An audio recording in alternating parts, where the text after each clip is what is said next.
Fala galera, tudo bem? Começando agora mais um podcast Momento Dynami, aquele podcast que a gente traz personalidades do esporte para contar suas histórias de superação, de como começou no esporte. A gente também aproveita esse podcast para fazer a associação de um dos nossos produtos com a vida dessa convidada nossa.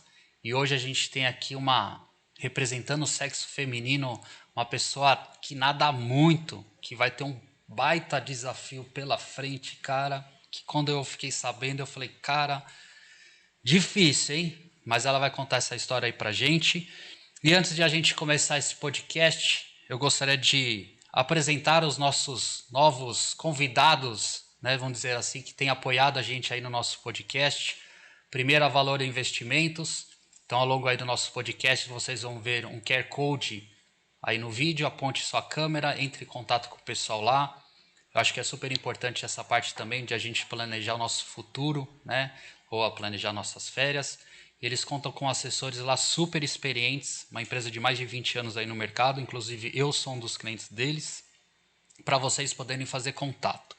E o segundo, a Tutu Bike, que é uma loja especializada aí em bicicletas, tem TT, mountain bike, road, tem a parte toda de vestuário, as jerseys, macaquinho, mecânico, câmera, enfim. Sigam lá a gente no Instagram, que a gente vai fazer uma publicação de um sorteio, que é desse capacete que está aqui na mesa da Bontager, da Starvus, para vocês poderem concorrer. Marca lá 3 pessoas lá, 3 amigos. Sigam lá também a Tutu Bike, que vocês já estão participando desse sorteio que a gente vai fazer. Fechou? Bom, agora para a gente bater um papo aqui com a gente, eu quero apresentar a Thaís, uma atleta profissional da natação, sétimo lugar no mundo de longa distância no feminino, no FINA Grand Prix, especialista em biomecânica do exercício e aperfeiçoamento de natação, participou de várias ultramaratonas aquáticas e está se preparando para a travessia do Canal da Mancha, cara. Doideira. Muito obrigado por você estar aqui. Um prazerzaço receber você aqui para a gente contar esse desafio maluco aí que você vai ter pela frente, hein? Eu que agradeço o convite pela Dynami e por você, Ilan. Vai É isso ser aí. um papo bem bacana aí. A gente acabou acho que se conhecendo a fundo mais lá na casa do Mundo Tri, né? Lá no Exato. Ironman de Floripa, lá que vocês estavam lá na piscina, lá, né? Sim, exato. Eu conheci você pela Dynami e também eu estava representando a Swim House lá na casa do triatlo. É, você sabe que aquela máquina que vocês estavam lá na piscina, e até a questão da biomecânica, né? Já aproveitando um pouquinho aí da apresentação sua, é uma parte que me ajudou. A gente vai contar isso mais lá na frente do podcast, mas me ajudou muito aí nessa questão quando eu comecei a nadar. E praticamente eu aprendi a nadar utilizando uma piscina que tinha um equipamento daquele lá. E uma das primeiras loucuras aí que eu fiz no mundo esportivo foi fazer uma inscrição numa travessia São Sebastião Ilhabela, que eu nadava parecendo uma lagartixa na água, né? Olha, eu falei assim, pelo amor de Deus, o que você está fazendo? Como assim, né? Sim. E aí ajudou pra caramba isso daí. Tá, a gente sempre abre a nosso podcast perguntando pra galera como que o esporte surgiu na sua vida. Quantos anos você tá hoje? Eu tenho 31 anos. 31. Quando que o esporte surgiu aí na sua vida? Eu comecei com a natação aos 5 anos de idade. Naquela época, com 5 anos, era muito cedo para se nadar, né? E hoje é totalmente diferente. Com 4 meses, você já consegue colocar seu filho na aula de natação. Então, desde os 5 anos, eu nunca parei de nadar. Desde então, eu nado há 26 anos. E eu nunca parei. 26 anos na natação. Exato. Você comentou de 5 anos de idade, me fez lembrar da minha infância. Tinha a gente morou por muito tempo em São Paulo, depois a gente foi para Guarulhos e tal, mas nessa época que a gente morava em São Paulo, tinha uma escola de natação lá, no Tatuapé, zona leste de São Paulo, chamava da Alex. E aí de pequenininho também a minha mãe colocou a gente na natação, mas acho que mais por uma questão de assim, sobrevivência, sabe? Vai lá. Eu e as minhas irmãs sempre íamos. A natação sempre foi o primeiro esporte? Foi sempre o esporte que você se identificou assim? Ou foi uma escolha dos seus pais? Falou assim, não, Thaís, vai lá fazer natação por esse motivo de sobrevivência, sei lá. Olha, foi uma escolha dos meus pais e foi isso que você falou mesmo, por segurança aquática. É, eu tive uma tia, parte de pai, que ela faleceu por conta de um afogamento no rio, em Minas Gerais. Então, meu pai sempre teve muito medo de acontecer isso com os próprios filhos, né?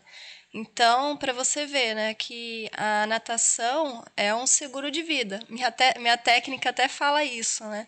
Que a natação é um seguro de vida, é fundamental para o seu filho, para você ficar confortável e seguro que seu filho estará num ambiente aquático e ele vai saber lidar com qualquer situação, porque uma simples poça de água pode acontecer afogamento, é bem sério, né?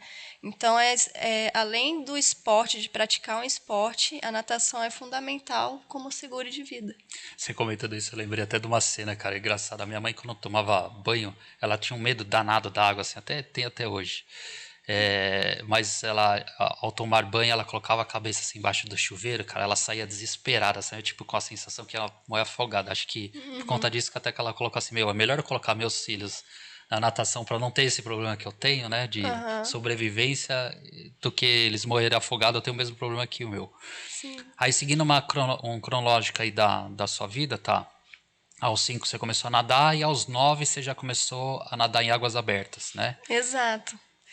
Eu Foi um amor à comecei. primeira vista ou tipo, falar, nossa, é agora, sair de uma piscina para águas abertas? Porque 9 anos, cara, puta, é pequeno, né? Sim, total. Nessa idade eu já participava de competições de piscina e o clube onde eu treinava incentivava bastante a maratona aquática, né? A natação em águas abertas.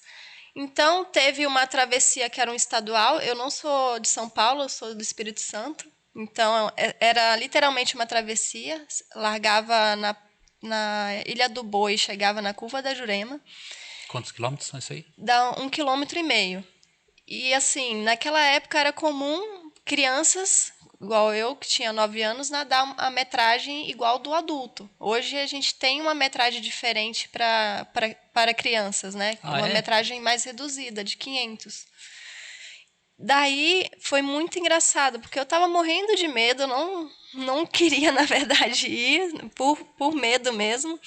E uma amiga minha que treinava junto comigo, era mais velha, ela chegou e falou pra mim, ó, Thaís, fica tranquila que eu vou nadar do seu lado. Aí eu fiquei mais tranquila, mas sempre com aquele receio, né? Deu a largada, eu lembro que eu contornei a boia pra já fazer uma linha reta para chegar na curva da Jurema. E em vez de chegar na curva da Jurema, onde era a chegada, eu fui para outra praia junto com essa minha amiga. Chegou na areia e não tinha ninguém. Eu falei, gente, Onde eu tô? é onde eu tô. Exato. Eu falei, com certeza eu não sou a primeira a chegar. A gente não foi. Tá muito estranho. Daí, quando caiu na real que a gente estava em outro lugar, nossa, eu comecei a chorar. E o pior é que não tinha o que fazer, porque não tinha ninguém, a gente não sabia para onde ir. A gente continuou nadando e chegamos na curva da Jurema. Mas foi Eu traumatizante. imagino, velho, como que a Sim, sensação disso, né? O que total. que vocês acham que vocês erraram? Ah, isso aí é conhecer o percurso, né? Total. É claro que poderia ter uma boia a mais para auxiliar no percurso, mas é um diferencial do nadador de águas abertas você conhecer, você estudar o percurso. Eu não estudei, literalmente eu falei, eu pensei assim, só vou nadar e acompanhar a minha amiga. Acabou acontecendo isso. Eu estava contando nos bastidores para vocês, né, até em off aí da prova do Ironman 70.3 Rio de Janeiro. Eu acabei também seguindo uma pessoa que passou nadando e acabei nadando 300 metros a mais porque eles estavam indo em direção errada e eu segui os, né, vamos, né, nisso daí. Ô, tá, e até aproveitando aí que você falou das questões de boia, sinalização, cara, é um assunto que toda vez isso tá se falando aí de cores de boia, tamanho de boia, puta, não estava tão sinalizado, né? Uhum. Hoje, em relação às boias, o que você vê aí de mudanças ou coisas que as organizações têm feito? Qual que é a cor que você acha, por exemplo, na sua opinião, que o formato das boias, porque é outra questão, né? A gente fez não vou lembrar agora o ano, talvez 2022, acho. Acho que foi 2022. Quando eu fiz a minha segunda travessia São Sebastião e Ilhabela, as boias de intermediárias, eles tinham colocado, eram umas cilíndricas alta. Puta, naquele dia tava ventando, cara. Então a boia Deitou, né? deitou. E era uma boia escura. Então, como a gente acabou pegando a referência das montanhas, né, do pico alto, para poder navegar, cara, você não enxergava a boia. Nossa, foi um caos. O que teve de gente se perdendo, né? E aí a galera da organização vindo, que tava muita gente se perdendo, começou a dar uma orientada. Isso virou uma discussão muito grande, né? Hoje você enxerga que as questões de sinalização é importante para uma navegação mais segura, sei lá, até. Ah, com certeza. Eu acho que a organização precisa pensar dessa forma, que é a segurança de vários atletas, né? O mar, a represa, lago, enfim, qualquer situação em águas abertas, a gente necessita de uma sinalização confortável para o atleta. E o ideal é, assim, boias grandes, cores chamativas, por exemplo, o laranja, o amarelo é bem legal. Se o percurso é muito longo, ter algumas boias intermediárias para facilitar o percurso. E o que eu sempre falo nos simulados de águas abertas, a gente sempre estudar o percurso e também analisar o que tem por trás, utilizar pontos fixos para facilitar para o atleta a sua navegação. A natação em águas abertas não é o mais rápido que ganha. É o nadador mais inteligente também, que faz o melhor percurso, que consegue ler melhor a situação de questão de correnteza e tudo mais. Então, tudo isso a gente tem que estar preparado também. Otávio, você acha que, por exemplo, como que a galera consegue fazer? Acho que poucas pessoas acabam treinando, fazendo os seus treinos em águas abertas, né? Às vezes ajuda, pega um final de semana, desce lá para algum lugar que tem uma represa e acaba fazendo a sua natação. Mas durante a semana os treinos são muito em piscina, né? Sim. E aí a gente tem uma vantagem com a cabeça dentro d'água que existe o traço lá no fundo da piscina, né? Então a Aham. gente consegue se orientar. Que tipo de treino que as pessoas poderiam fazer na piscina que auxiliar ela na navegação quando ela for fazer águas abertas, por exemplo? Ah, os atletas que têm esse tipo de dificuldade, que fazem aulas comigo, eu até brinco que eu pego vários instrumentos diferentes, eu fico fora da piscina e vou andando pela piscina e o atleta tem que saber o objeto que eu estou segurando na mão. Isso trabalha muito a questão da atenção e também da localização, né? De você procurar o objeto, no caso em águas abertas, a boia, para você seguir em diante. Isso ajuda bastante. A gente trabalhar dessa forma na piscina também. Mas quem tem essa dificuldade e também tem o fator medo, aí não tem jeito. Eu acho que tem que ir treinar em águas abertas. Você acha que a pessoa, por exemplo, o que você recomendaria, na sua opinião, claro, a pessoa que está querendo migrar agora para águas abertas, essa saída da piscina indo para águas abertas, o que é melhor primeiro, mar ou represa? Eu acho represa melhor, porque a água é mais parecida com a de piscina, a questão da ondulação, né? No mar tem muita ondulação, água salgada, Correnteza, vento, correnteza, né? isso. Represa eu acho que é um ambiente um pouco mais controlado. Claro que, por exemplo, se a gente for nadar ali no Lago Jacanuá, em Brasília, eu falo que aquele lago é um mar, né? As, sei lá, eu já nadei 10 vezes lá, 2 vezes eu nadei com um lago flat, o restante parecia onda. Então vai muito da represa ou do lago que você vai nadar também. Mas aqui em São Paulo a gente tem vários lugares legais de treinar águas abertas, né? Como exemplo, em São Bernardo do Campo, ali na Billings, que tem as boias, tem uma segurança já, com caiaque, barco. Então, hoje a gente tem opção para fazer um treino com qualidade de águas abertas. Muitas assessorias até usam lá, né, para fazer os simulados tanto de natação, triatlon, né, na Super. Estrada Velha, não é lá? Sim, sim. sim. No Country Club, eu acho, né, o nome. Uhum. E para você, quando você foi aí primeiro nas águas abertas, o que que você sentiu mais dificuldade dessa mudança para você? O que que foi? Eu acho que foi trabalhar o medo. Como a minha primeira experiência eu tive muito medo, foi um pouco traumatizante. Às vezes eu fico até pensando assim, gente, como minha Deu mãe ruim a primeira? deixou. É, porque eu me perdi, né? Sim, Foi a que eu me Ah, que perdi. você comentou. E a minha Minha mãe segunda. deixou. Oh, É, eu valeu, falei, hein, mãe. gente, 9 Obrigado, hein, mãe. Valeu, mãe. É, como que ela deixou a menina de 9 anos nadar assim? Ela tava super de boa lá na areia quando eu cheguei lá, desesperada. Mas foi engraçado, assim, porque na minha segunda tentativa também não foi legal. Que é a mesma coisa, o clube levou a gente para o Rio de Janeiro fazer uma travessia lá. E eu cheguei, o mar com a onda gigante. Eu falei, não, não vou conseguir, não vou conseguir, não vou conseguir. Medo, medo, medo, medo. Eu não consegui nem entrar na água. Então, foi algo que eu tive que trabalhar mesmo para hoje ser a modalidade que eu mais amo. Então, é muito louco isso, É o né? que tá na sua adrenalina, né? Sim, A sim. natação, em águas Total, abertas. total. E até aproveitando já, até pra gente fazer um brinde, né? Ao nosso Sim.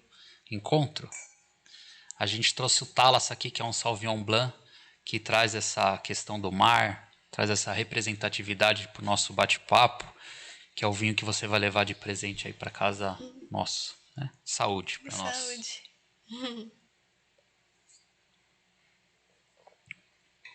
Tá, muitas pessoas nascem, já nasceu com aquela expertise naquela modalidade, fala, nossa, aquele cara nasceu com esse dom, né? E outras pessoas acabam se acostumando com aquela modalidade e se aperfeiçoando. Você está na natação desde pequenininha, né? Você comentou de 5 anos.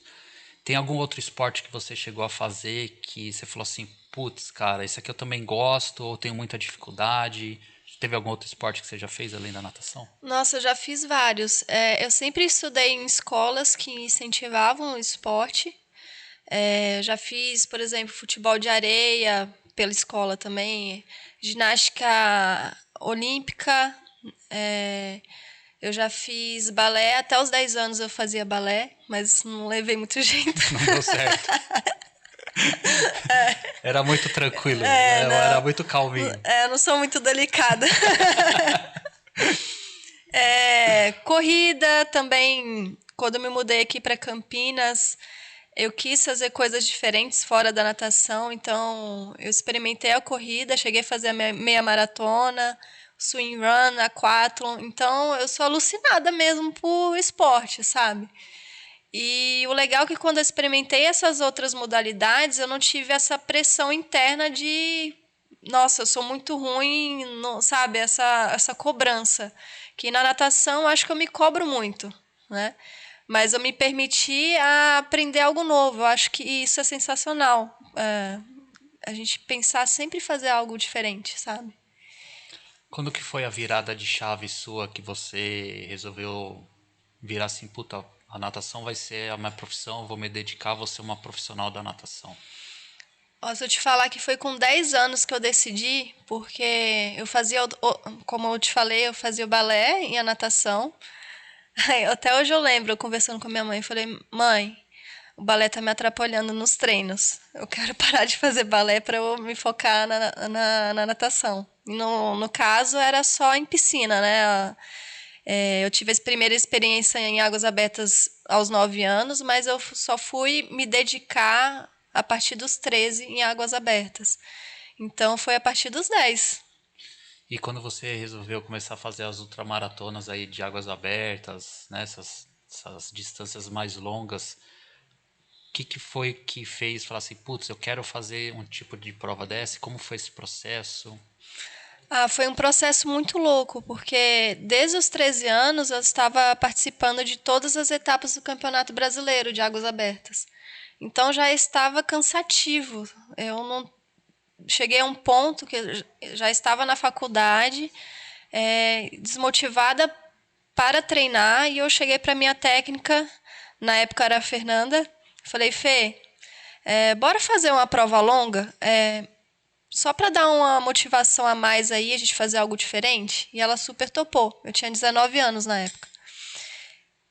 E assim, eu não tinha noção no quanto que eu ia me encontrar nessa modalidade nova.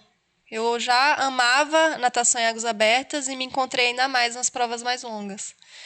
E isso aconteceu num momento de vida muito difícil para mim, porque no ano anterior eu tinha perdido meu pai. E se não fosse a natação, eu não sei como que eu suportaria, porque ele faleceu de câncer, foi muito rápido.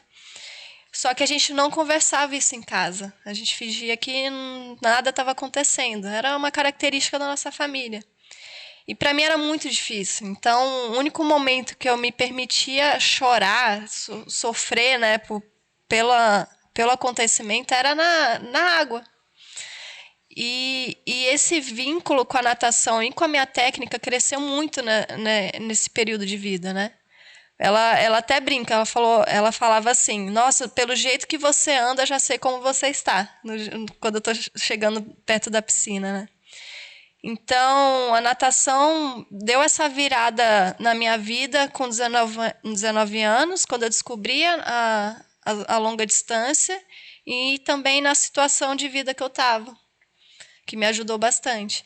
Então, quando eu descobri a Travessia 14 Bis, que é uma prova super tradicional de longa distância aqui no Brasil, eu falei, poxa, eu quero fazer muito. E foi o ano que eu mais treinei, assim, sabe? Eu treinava por volta de 100 quilômetros na semana, teve um período mais alto. Então, eram 10 treinos. Bastante, hein? Bastante. Eu acho que isso ajudou muito para ter Puta, força 100 mental quilômetros por semana, cara. por semana. E Tô se eu te fazendo a falar conta aqui, depois... quantos que eu nado por semana? Putz, cara, nossa, 3. Cara, eu devo nadar 9, 10, no máximo, acho que por semana. Sim. No máximo. 100, cara. Eu treinava, por Todo dia? exemplo, segunda a sábado, eu dobrava terça, quarta, quinta e sexta. E segunda a sábado, um treino só. Aí em dobra eu nadava 12 de manhã e 8 à tarde, por exemplo. Então foi punk, foi bem punk. Hoje, assim, para o Canal da Mancha, claro, eu não treino esse volume todo, mas eu acho que foi muito importante eu passar por isso para fortalecer minha mente. E eu acho que é uma dica bacana para quem quer experimentar uma prova de longa distância, que eu acho que é importante trabalhar com volume mais alto, principalmente nesse início, para trabalhar o mental. Porque hoje a gente sabe que muito volume também a gente acaba perdendo qualidade. Mas a parte mental não tem jeito, é importante a gente botar a cara na água mesmo, sabe? Tá, já aproveitando o gancho, a gente vai fazer uma mescla aí de vai e volta, mas eu não posso perder esse gancho que você deu aí até falar da Canal da Mancha. Você comentou que você não treina nesse volume.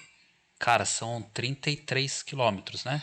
Sim, Você em vai linha nadar. reta. Em linha reta. Só que ninguém nada em linha reta, Não nada vai, acaba então vai mais. mais. E aí você falou, pô, eu não treino mais esse volume por conta do Canal da Mancha. O volume é menor? A intensidade é maior? Como que você tá se preparando, vai? Na verdade, é que assim, hoje eu não consigo nadar 100 na semana por falta de tempo, por conta do trabalho. Mas só para vocês terem ideia, eu tô nadando por volta de 30 na semana. Poxa, para 100 é bastante diferença. É. Mas é algo que eu tenho conversado muito com o Samir, que hoje ele é o meu Pô, técnico. o Samir, depois a gente vai chegar nele, mas é que o Samir, você não me conhece pessoalmente, mas eu sei que você é lógico. E ele, cara, me deu uma dica na primeira travessia que eu fiz de São Sebastião para Ilhabela. Eu sabia que ele era, né? Eu já tinha nadado um dia com a Carol Furriela num treino que ela fez lá, num training camp que ela fez, e o Samir tava lá também. E aí, nesse dia da travessia, ele foi com uma galera, assim, perto da água e tava mostrando a questão da correnteza e tal. Eu falei, puta, eu vou lá no Maciota, cara, eu vou ficar ali perto. E aí eu fiquei de costas com ele, o tamanho do ouvido que eu tenho aqui, né? Serve pra alguma coisa. Fiquei lá encostadinho só escutando o que eles estavam falando, da direção da correnteza, ou então larga para lá e não sei o quê. Falei, puta, cara, show. Quando deu a largada, a galera da frente saiu, né? E minha primeira, eu falei, cara, eu vou para chegar. E aí quando chegou a galera que resolveu ir junto comigo, né?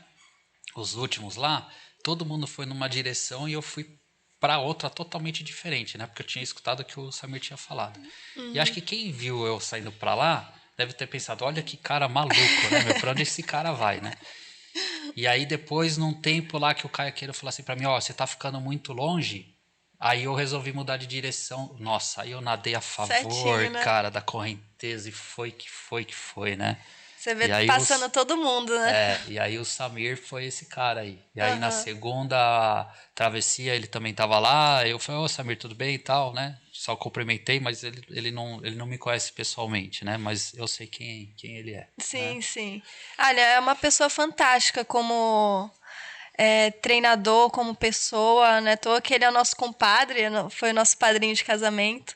Então, assim, eu confio de olhos Vocês estão bem de fechados, né? padrinho então, hein, cara? Sim, Né? Não, super. ele é top. Ô Thaís, e todas essas maratonas e ultramaratonas que você já fez aí, tirando essa logo que você foi na infância, que você perdeu aí, caminho foi parar no outro lugar, teve alguma outra que deu ruim aí, que você tava nadando e falava, Nossa, várias. Teve uma em Manaus, que foram 18 quilômetros. Quando a gente estava mais ou menos no 11º quilômetro, caiu aquela chuva, que parece chuva de verão muito forte, muito comum lá em Manaus acontecer, que não dava para ver nada, não dava para ver a margem do rio. E assim, a travessia, essa prova de 18 era descendo o rio mesmo, ou seja, linha reta. Tava chovendo tanto que a gente deu meia volta, a gente nem percebeu. A gente estava descendo o rio, deu meia volta. Aí foi cancelada a prova, né? Mas foi bem engraçada essa prova, assim. Eu não senti medo porque o Nick estava no caiaque, então ele estava fazendo o suporte e eu sabia que a segurança da prova era muito boa, né? Tô aqui pediu para todo mundo se retirar.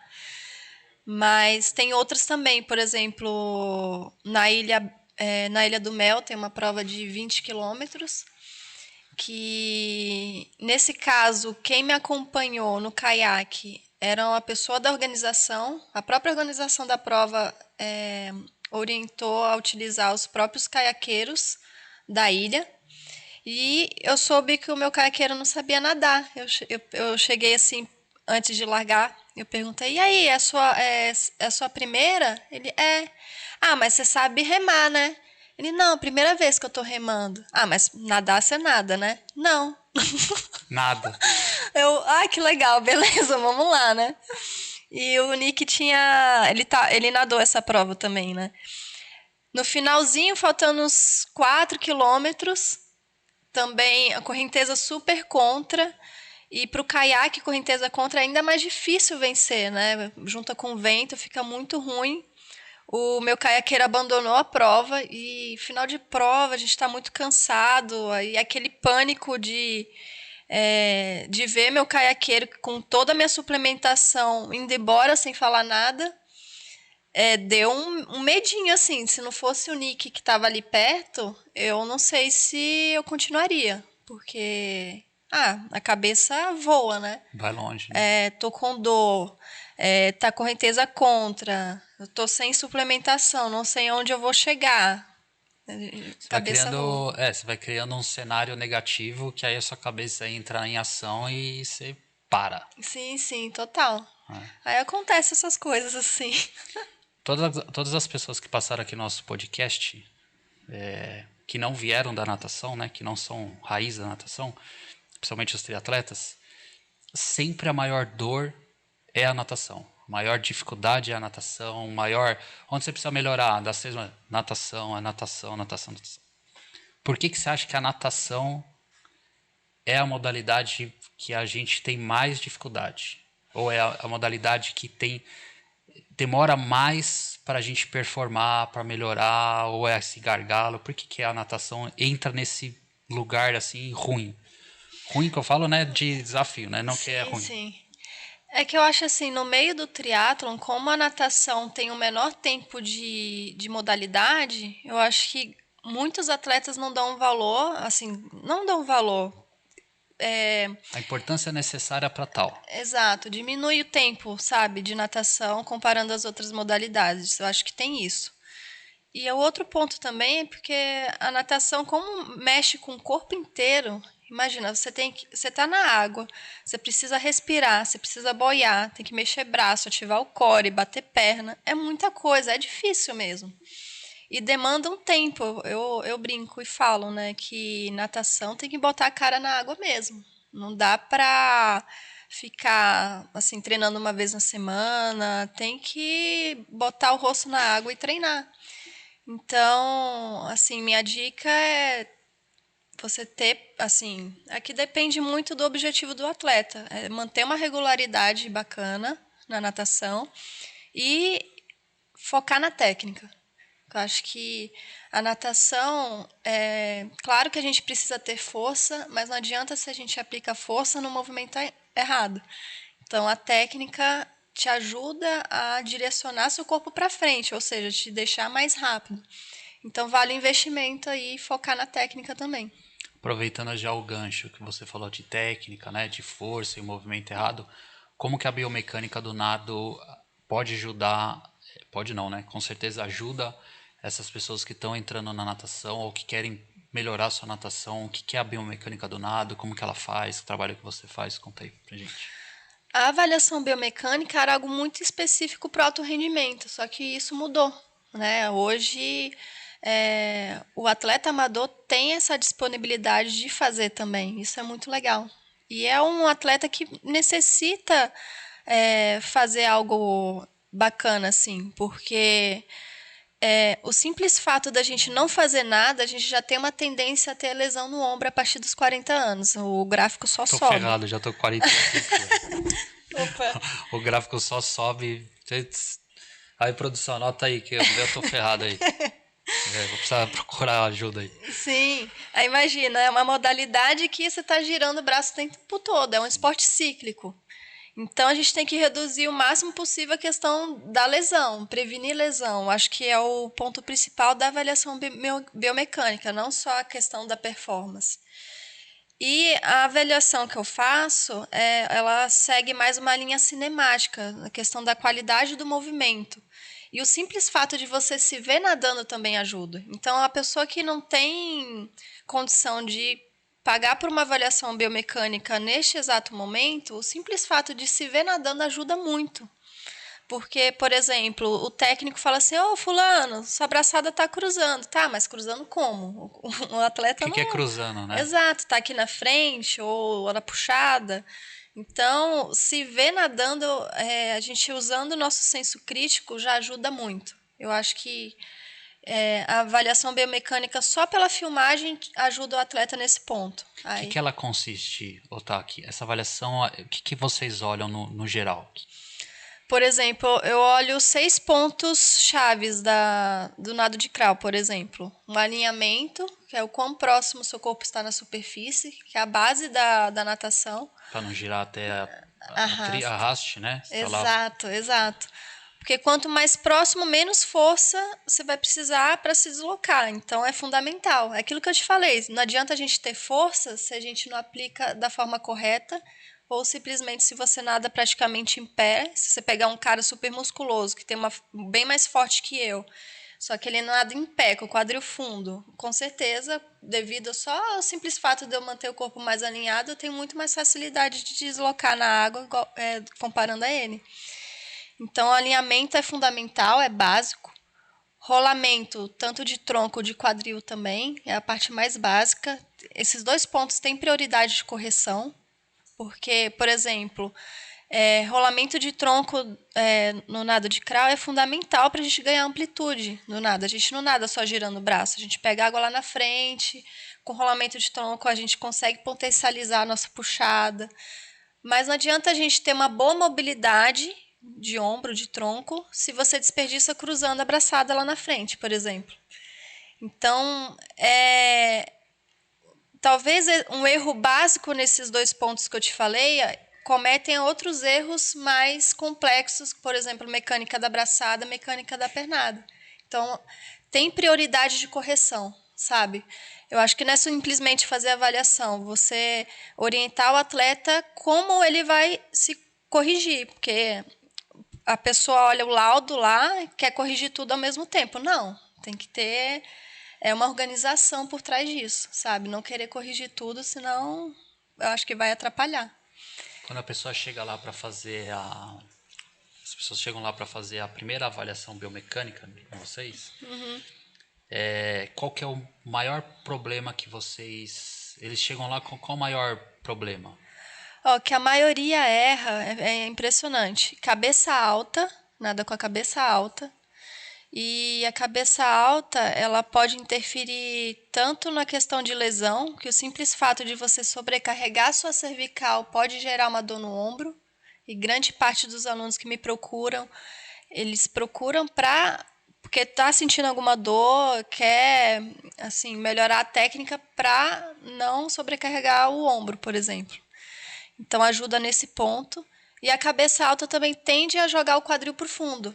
Então, se você joga o quadril para o fundo, seu nado vai ficar mais inclinado, vai ter uma maior área de arrasto e vai ficar mais lento. Então é uma correção muito simples, que é olhar para o chão, que já faz uma baita diferença. E o segundo ponto que eu vejo que tem mais erro é o rolamento exagerado do quadril. Muita gente acha que o quadril tem que girar igual o tronco. Aí o nadador ele gasta energia girando, Sambando. né? Eu falo que fica até rebolando.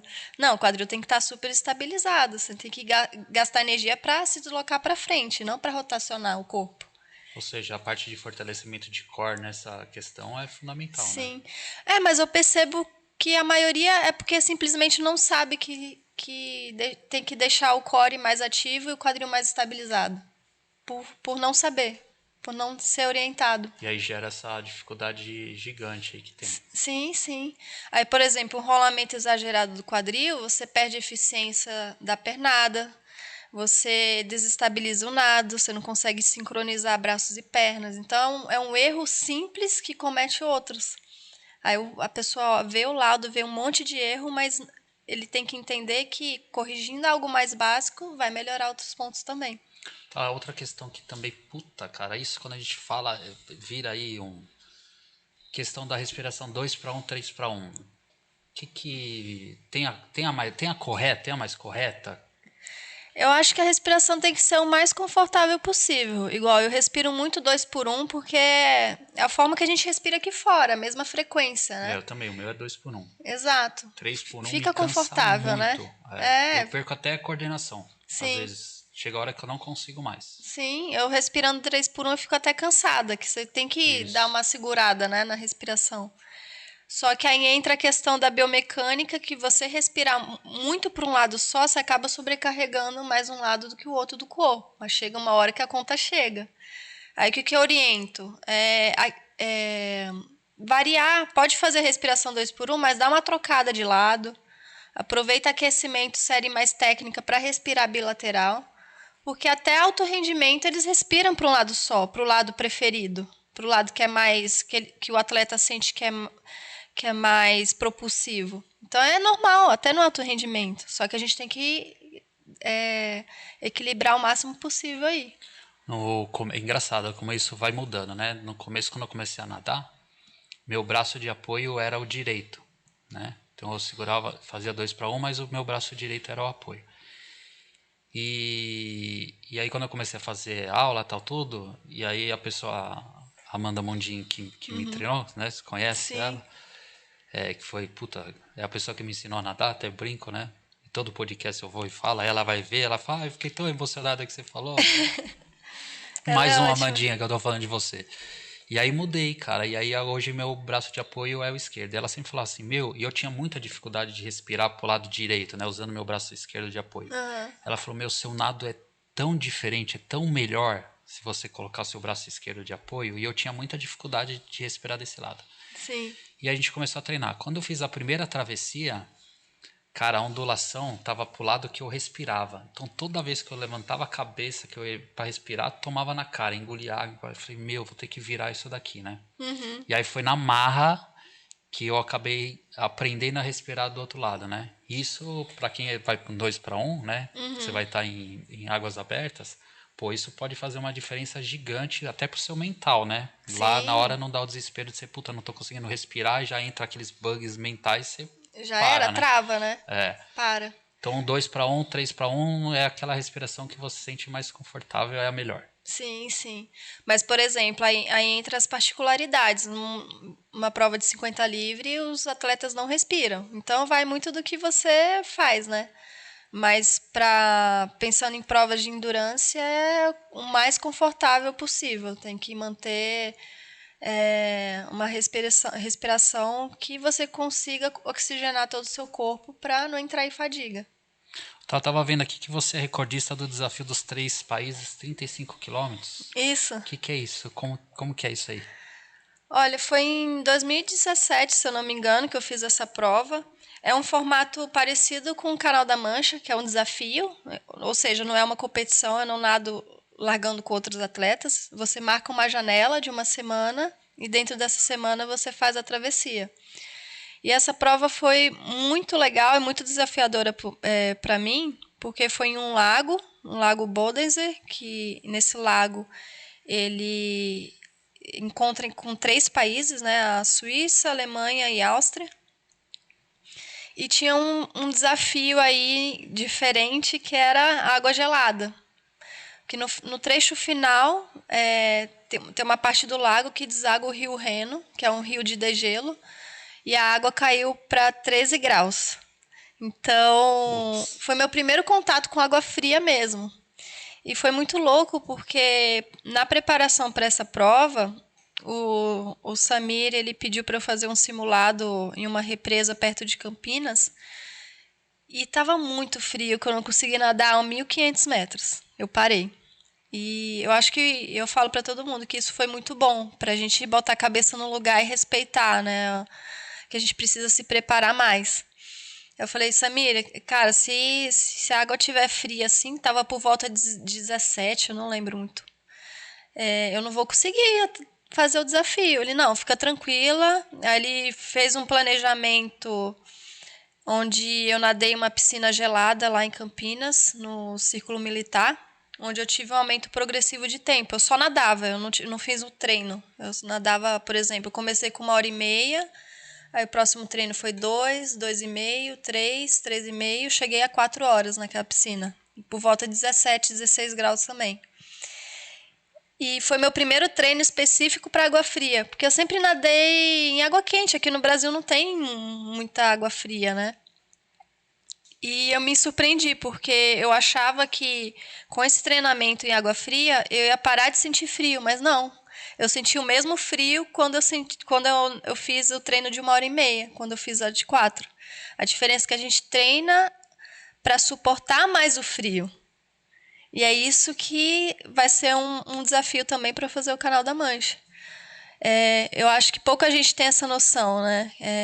O frio está sempre lá, mas a cabeça, a mente tem que estar fortalecida e também a gente tem que se preparar para suportar cada vez mais essa temperatura mais baixa. Aproveitando até falando já em Canal da Mancha, vamos entrar nesse assunto aí. Nossa, cara, que desafio gigante que você vai ter aí. Mas daí vai ser lindo, com certeza. Eu tava lendo que o Canal da Mancha é o Monte Everest, né, considerado o Monte Everest da água. O primeiro foi um capitão da Marinha Britânica, né, Matthew Webb, em Web. 1875, mais de 21 horas que ele completou a prova, né? Sim, E se eu não me engano, acho que ele não fez da Inglaterra para França, acho que ele fez França e Inglaterra. Hoje é da Inglaterra para França, né? isso. Uhum. Água geladíssima, né? Sim, total. De onde surgiu esse. Chegou minha vez de fazer Canal da Mancha. Ó, foi muito louco, porque era um sonho que eu acho que eu pensava que eu não ia realizá-lo, porque meu primeiro contato com o Canal da Mancha foi no YouTube, que eu tava Pertinho, né? pelo YouTube. Que eu já estava ensaiando essa questão de provas mais longas. E aí eu pesquisei sobre o Canal da Mancha. E o primeiro vídeo que eu assisti foi da Martinha Iso, que é uma amiga minha. E foi muito louco, porque eu conheci primeiro ela no YouTube e depois pessoalmente. E ela é uma amiga fantástica, assim, é muito querida para mim. E eu fiquei encantada, assim, aquele encantamento de caraca, que massa, né? Mas assim, nunca que eu vou fazer um negócio desse. É muito extremo, né? Não passou na minha cabeça que eu iria fazer isso um dia. Aí o segundo contato que eu tive com o Canal da Mancha foi com o Samir, que em 2015, se eu não me engano, ele atravessou o Canal da Mancha e eu e Nick, a gente estava lá. A gente chegou uma semana antes da janela dele, a gente fez os treinos junto com ele e o Nick estava no barco e eu acompanhei a esposa dele, porque ela estava bem nervosa.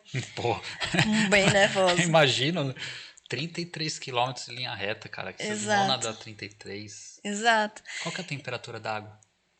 Ah, por volta de 15 a 17, vai chegando na França, fica mais quente, né? Mas, por exemplo, quando a Martinha atravessou, eu acho que ela chegou a nadar a 13 graus lá, né? Por conta do aquecimento global, a água tá ficando mais quente. Não sei se isso eu fico feliz ou triste, né? É muito ruim, mas... Pro lado bom. Mas quando eu tive esse contato do local da prova, eu acho que ficou ainda mais distante para mim, porque eu acho que as pessoas não têm noção, sabe? É muito frio, é uma praia que não tem areia, são pedras, sabe? É, mar super mexido, água muito, muito fria. Eu lembro que o primeiro dia que a gente nadou lá, a gente nadou meia hora e eu não podia mostrar que eu tava com frio, porque eu sabia nadar e eu falei, poxa, se eu ficar falando Vou que entrar tá no mental muito dele. frio, vai entrar no mental dele. Então, e naquele ano, o máximo que eu aguentei foi 2 horas e meia nadando lá. Mas passou, eu passei por um momento que eu foquei muito no trabalho e eu fiquei até com uma condição ruim de saúde, foi no ano passado, que foi um balanço. Foi a primeira vez que eu vi o esporte como saúde, que eu sempre vi como rendimento. Então foi um baque muito grande para mim isso. Aí eu voltei a nadar firme e eu conversei com o Nick e cheguei assim, poxa, eu acho que agora eu tô preparado para fazer o Canal da Mancha, porque meu relacionamento com a natação mudou. Eu sempre tive essa relação de performance, de cobrança interna. Eu falo que eu não preciso ter inimigo, porque a minha cobrança é tão alta que eu sou minha inimiga se eu não ter o meu autocontrole, sabe? E eu cheguei num momento de maturidade, quando eu fiz os 30 anos, eu falo que os 30 anos foi fantástico para mim. Que eu vi o esporte, a natação, como saúde pela primeira vez e eu tá feliz de estar treinando, sabe? Porque era essa cobrança interna o tempo todo. Aí eu falei, poxa, eu acho que agora eu tô preparada e madura para fazer esse desafio que, querendo ou não, sempre foi um sonho, mas eu nunca imaginei que um dia eu iria fazer, mas eu acho que eu tô preparada para realizá-lo. E é legal você ter falado isso, porque um dos nossos convidados que passaram aqui no nosso podcast também, que eu conheci em Brotas, o Jorge, ele falou disso uma parte lá no nosso podcast, que é a questão de quando você vai fazer o esporte por performance e quando você vai fazer um esporte por saúde e lazer. São visões totalmente diferentes e é muito importante você olhar o esporte também como saúde, né? Não é só performance. Porque uma parte super importante a gente está olhando para isso, né? Respeitar, saber entender, né? Não é toda hora não pá, esticando que vai, né? Sim, total. E é totalmente diferente. Eu acho que o atleta profissional sofre muito com isso. E tem até amador que se cobra tanto que, poxa, por que você está fazendo esse esporte? A gente já trabalha, a gente já gasta muito tempo trabalhando, aí tem um momento de você se cuidar e você se cobra. O quanto isso é bom pra gente, né? Então, acho que isso é primordial. E este ano mesmo eu li uma frase no Instagram que eu me identifiquei muito relacionada a isso mesmo que a gente tá falando, sabe? Que se orgulhe da mesma forma que você se cobre. Então é isso, a gente tem que curtir todo momento, sabe? Eu tô numa fase muito legal que a parte de treinar pro Canal da Mancha é a mais difícil do que o próprio dia, né? Mas eu tô curtindo cada dia. Cada dia eu tô curtindo muito. Não tá sendo duro, difícil, sabe? Eu quero muito isso e eu acho que isso facilita. E envolver pessoas que mergulham nesse sonho também, né? Caraca, esse vai ser lindo, eu tenho certeza. Um baita desafio, mas vai ser lindo com certeza. O que é preciso para fazer essa travessia do Canal da Mancha? Existe alguma regra? Existe alguma parâmetros ou índices ou um checklist que você precisa preencher ou você precisa comprovar que você está apta? Como que funciona essa questão? Não é qualquer maluco que vai lá e fala, oh, vou fazer a travessia do Canal da Mancha e resolve ir, né? Não, não. Então, a inscrição já é bem difícil de fazer. Normalmente, se você quer se inscrever hoje, vai ter vaga só daqui a 2 anos ou 3.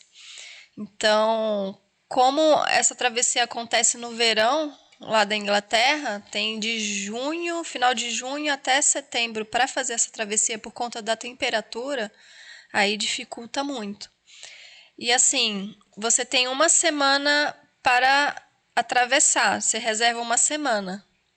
E cada semana tem um número de barcos, né? E cada barco tem o direito a levar 4 atletas. É recomendado você ser o primeiro ou o segundo, porque devido às condições climáticas, talvez na sua semana de janela você vai nadar, o primeiro atleta vai nadar no quarto, quinto dia, aí o terceiro nadador nem consegue atravessar na semana, então você perde a inscrição. Perde. Então você tem a chance de você se inscrever e chegar lá e não nadar. E essa ordem dos 4 que vão, que é um sorteio? Como que funciona? Não, você reserva mesmo, por Ah, exemplo, você faz a reserva. o slot 1, 2, 3 e 4. Ah, Aí o tá. recomendado é você escolher Um ou um ou no dois. máximo 2. Exato. Então, tem que escolher uma data boa. Eu vou num período bom, dia 9 a 16 de agosto, que não é tão frio. Eu vou ser slot 1, então eu vou ser a primeira nadadora a Agora, atravessar na janela. Ah, vai ser no ano que no ano que vem. vem. No ano que vem. Eu fiz a reserva no ano passado, 2 anos antes. E, e tem isso, né? De talvez na minha semana, igual aconteceu até com o aluno da Martinha, teve um tufão, não teve a prova, não teve o desafio, não podia atravessar. Aí você perde a inscrição ou você só adia? Então, eu acho que a organização não é tão quadrada, Ah, nesse tá. Ah, caso em que é específico, pago, né? é, sim. Neste caso em específico, assim, eles conseguem adiar. E quais são os critérios para você poder fazer assim, a prova? Se eu não me engano, a organização pede pelo menos uma comprovação de 6 horas nadando em água fria. Se eu não me engano, pelo menos isso. Tem que ter uma experiência em água fria e também em provas mais longas. 6 horas numa água fria. Lá você pensa em fazer. Você acha que para quantas horas vai? Então, não dá para saber. Eu posso nadar para 8 numa condição maravilhosa, como para 12, 13, 14. Igual o exemplo do Samir, ele nadou por volta de 11 horas, se eu não me engano. 11, 12, não sei. Sabe, Nick? 10? 10. E 10 horas é um tempo alto para ele, pelo rendimento dele. É porque ele pegou uma condição realmente difícil, principalmente no final. Então é meio difícil de saber, sabe? Eu tenho que estar preparada para ter uma condição muito boa, mas também uma condição bem ruim.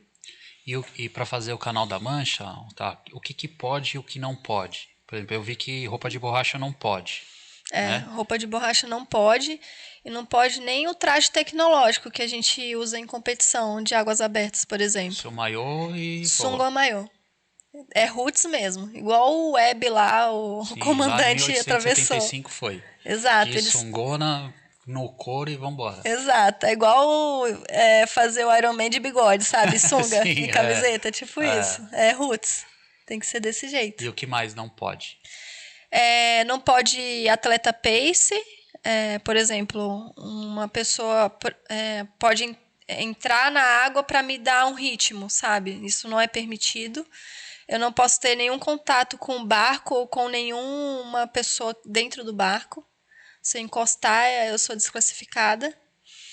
E eu acho que é isso. Se os árbitros acharem que eu não tô com condição, devido ao frio, enfim, qualquer sinal vital que não esteja tão legal, eles têm a liberdade de me retirar da prova também.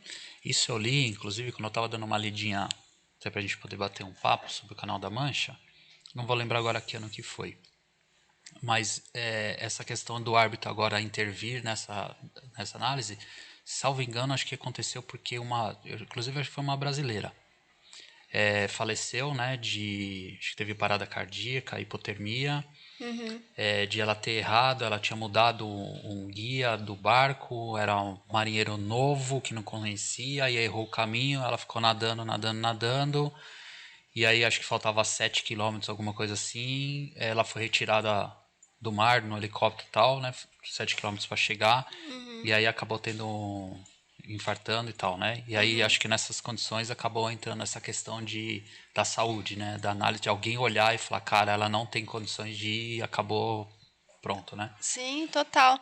Por isso que nessa prova é muito importante, por exemplo, eu quero que o Sami vá, que ele é meu técnico, ele me conhece, o Nick também vai.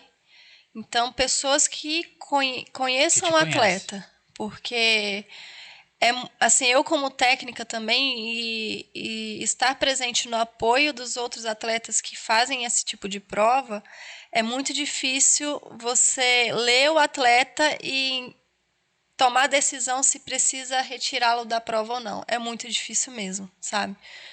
Porque a gente sabe da dedicação, do quanto ele quer aquilo. E um exemplo até da Renata Gondi, que é essa atleta que você falou, que é a brasileira que faleceu no Canal da Mancha. Poxa, ela queria muito aquilo, ela já estava apresentando sinais de hipotermia, estavam querendo retirá-la da água e ela se afastou do barco. Essa é uma história que eu conheci, né? E devido a isso ela veio a óbito. Então, quem está no barco também tem uma grande responsabilidade nisso, sabe? E eu tenho certeza que com os dois eu vou estar extremamente segura e confio totalmente na decisão que eles vão tomar. É um time, né? Enquanto você vai Sim, estar lá nadando, vai ter alguém olhando para você por fora, né? sim, sim, Olhando nisso total, daí. total. Ô, tá, e você falou assim dessa. E não pode ter nenhuma comunicação, nem assim, por exemplo, do barco te perguntar se você tá bem. Isso, Isso isso pode, pode? pode. O que não pode ter é contato físico. É, igual, por exemplo, para eu hidratar e me alimentar, Ah, isso. Como que é? Como funciona?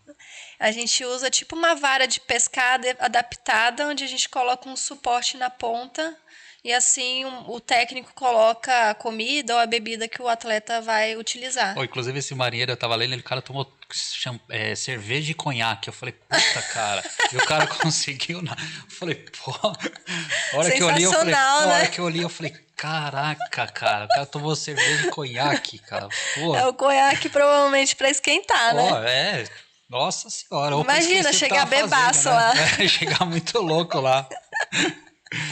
Ah, Daí você tá comentando da interessante. varia aí de entregar. O que, que é que você. Já tem. Bom, lógico, né? Aham. Esse planejamento, o que, que é que você. Qual será a sua suplementação aí? Então, minha suplementação é muito, muito simples. E como eu pratico a longa distância há muito tempo, eu falo que time que está vencendo ele não se muda, né? E funciona muito bem para mim. Eu já percebi que comer não me cai bem. Eu não gosto de comer durante a prova. Porque não desce, sabe? Quando você mastiga, parece que você tá mastigando chiclete. Não desce a comida. E eu gasto muito tempo para digerir também. Então, eu fico mais tempo parada ali em vez de estar nadando. E então eu só, no meu caso, que é bem específico, cada atleta tem a sua forma de hidratar. Eu só hidrato líquido, eu só bebo líquido.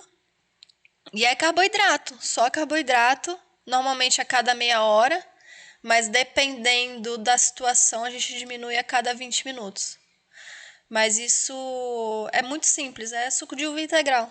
Eu tomo suco de uva integral e intercalo com algum suplemento de carboidrato com cápsula de sal, por exemplo. O gel com água. Mas Depois é eu vou te dar isso. um suco de uva nosso pra Aham. você experimentar. E quem sabe ele não Sim. vai ser o seu suco de uva lá da travessia. Que legal. Suco Essa de prova. uva assim, é o que mais funciona pra mim. Tem uma quantidade de carboidrato muito boa e funciona super bem. Não dá aquele pico de glicemia e aquela queda bruta, né? Então, funciona super bem e eu não mudo mesmo, não. É muito bom. O Samir está sendo seu técnico, né? Sim. Disso daí. E como que vocês estão fazendo o treinamento, né? Essa questão você já está na fase de tá nadando e alguém já está com uma vara lá te entregando para você ir treinando? Já está nessa fase? Essa parte da hidratação a gente faz mais em prova mesmo, a gente não treina, porque é tranquilo, sabe? Mas é importante a gente utilizar os mesmos suplementos, as mesmas bebidas que você vai utilizar em prova em treino também. Então, isso eu já tenho feito nos treinos mais longos. Os treinos de 1 hora eu não suplemento, eu só bebo água mesmo, não sinto necessidade. Mas em relação ao treinamento para o canal, já tem um aumento de volume. E o mês que vem mesmo, eu já tenho bastante prova de longa distância para fazer. Então, vai ser uma forma de testar o que está funcionando, o que precisa modificar.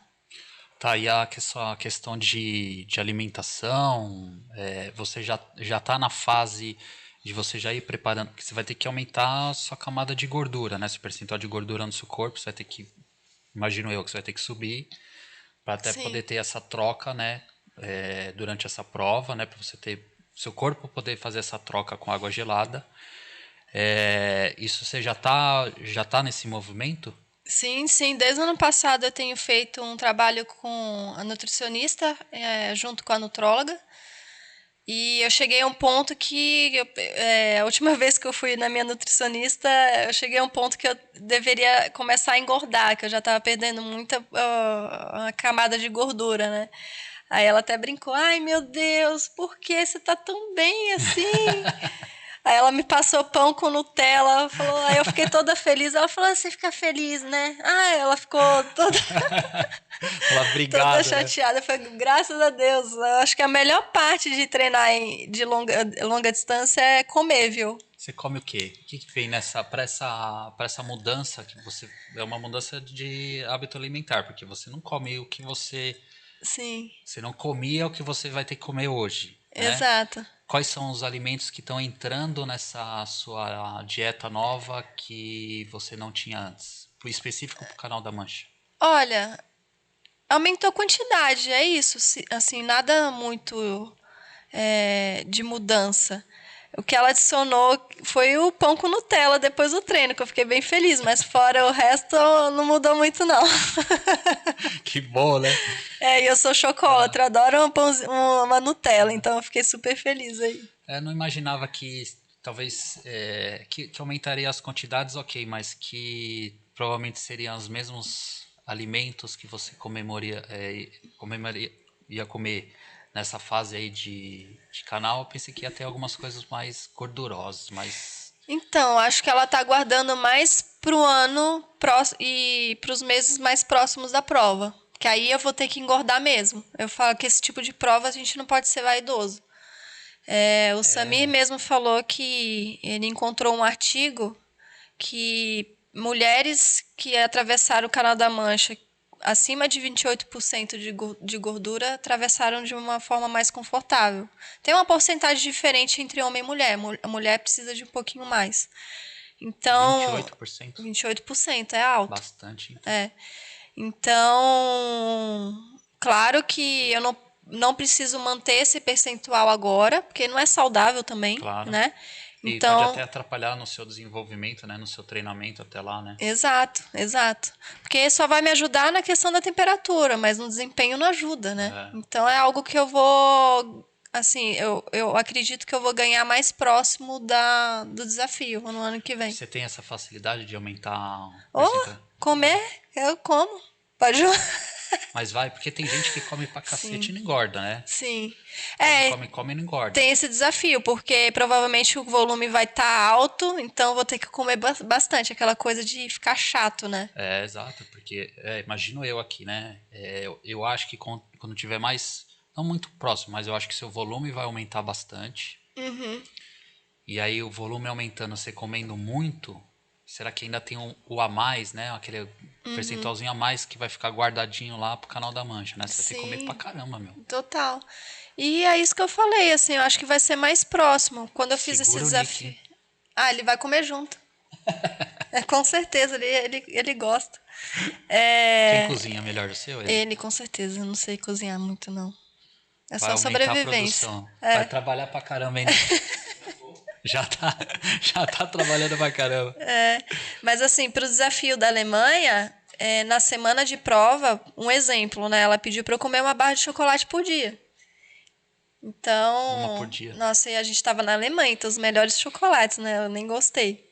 Foi Quase nada, maravilhoso. né? É, mas eu acho que vai ser tipo essa estratégia, mais próximo, sabe? Para ganhar um percentual de gordura um pouquinho mais alto para ser mais confortável por conta do frio. É, eu também estava dando uma lida lá sobre os desafios que vocês vão enfrentar aí ao longo desses 33 quilômetros, aí vai ser mais, né? É, tem vento forte, tem a questão da correnteza, tem um mar gelado pra caramba tal, e tem a questão das águas vivas, né? Esse talvez é o.